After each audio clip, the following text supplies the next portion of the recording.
కోడి మాంసం అంటేనే నోరు ఉవ్విర్లూరుతుంది. అందులోనూ నాటుకోడి అంటే లొట్టలేసుకుంటూ తింటాం. గ్రామాలలో ఎక్కువగా నాటుకోళ్లు పెంచుకుంటూ ఉంటారు. కోళ్ళు పెద్దవయ్యాక వాటిని అమ్మడం కానీ ఏదైనా పండుగల సమయంలో వాటిని కోసుకొని తినడం కానీ చేస్తారు. ఇంట్లో పెంచుకున్న నాటుకోళ్లను తినేందుకు ఎప్పుడెప్పుడా అని ఎదురు చూస్తూ ఉంటారు. కానీ ఒక గ్రామంలోని ప్రజలు లక్కీ ఛాన్స్ కొట్టేశారు. ఎవరో నాటుకోళ్లను తీసుకొచ్చి గ్రామంలో వదిలేశారు. దీంతో కోళ్ళన్నీ పొలాల చుట్టూ కనిపించాయి. ఇంకేముంది, ఆ ఊరి జనానికి పండగే పండగ. వివరాల్లోకి వెళ్తే హన్మకొండ జిల్లా ఎలకతుర్తిలో ఈ ఘటన జరిగింది. సిద్దిపేట ఎలకతుర్తి రహదారిపై కొందరు గుర్తు తెలియని వ్యక్తులు నాటుకోళ్లను రోడ్డుపై వదిలి వెళ్ళిపోయారు. ఒకటి కాదు, రెండు కాదు, సుమారు 2000 నాటుకోళ్లను వదిలేశారు. ఒక్కసారిగా కోళ్లను చూసిన గ్రామస్తులు ఆనందానికి అవధులు లేవు.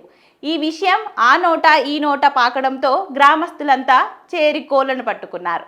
ఒక్కొక్కరు 2-3 కోళ్లను పట్టుకొని ఇంటికి తీసుకెళ్తుండగా కొందరు పదుల సంఖ్యలో తీసుకెళ్లారు. చాకచక్యంగా కోళ్లను పట్టుకొని నాటుకోడి కూర వండుకొని పండుగ చేసుకున్నారు. ఊరంతా కోళ్లను వండుకొని తినడంతో పండుగ వాతావరణం తలపించింది. ఈ విషయం జిల్లా మొత్తం తెలియడంతో గ్రామస్తులు లక్కీ ఛాన్స్ కొట్టేశారని అందరూ అంటున్నారు. అయితే ఆ కోళ్లను ఎక్కడ వదిలేశారు, ఎందుకు వదిలేశారు అనేది తెలియాల్సి ఉంది.